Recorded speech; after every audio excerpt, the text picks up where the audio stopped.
Do not try and bend the spoon. That's impossible. This scene has been dragged through so many motivational seminars and self-help threads that it now arrives entirely pre-misunderstood. The standard takeaway is a dreary little anthem of self-mastery. Reality is fake, therefore believe harder. Manifest the parking space. Become the CEO of quantum delusion by Tuesday morning. Cinema has 2 hours to smuggle metaphysics through leather coats and slow-motion firearms.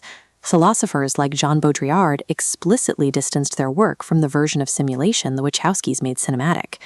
We remain trapped in a rigid binary, assuming the universe must be either a complete hallucination or a warehouse built of solid, independent material objects. This materialist assumption creates the Cartesian executive suite, the idea that a sovereign, internally lit monarch sits inside your skull, issuing decrees to your limbs. Forcing reality to be either absolute bedrock or absolute illusion makes us blind to the actual structural architecture of the universe.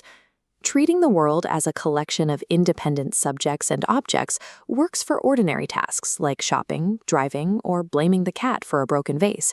But there is no final layer where the fixtures of the universe sit neatly labeled, waiting for us to take inventory. No raw spoon exists beneath the surface of reality, waiting for physics to discover it. The same applies to you.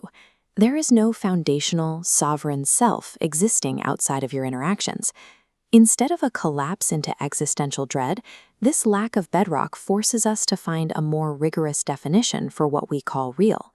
Mediated encounter ontology, or MEOW, replaces the concepts of objects and subjects with structured encounter events.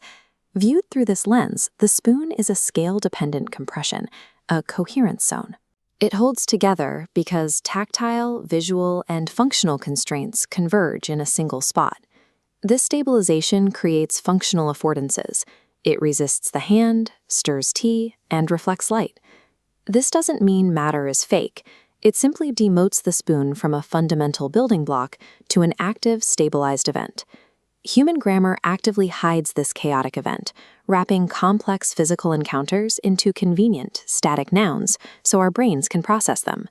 Now, point that same ontological lens away from the spoon and directly at your own existence.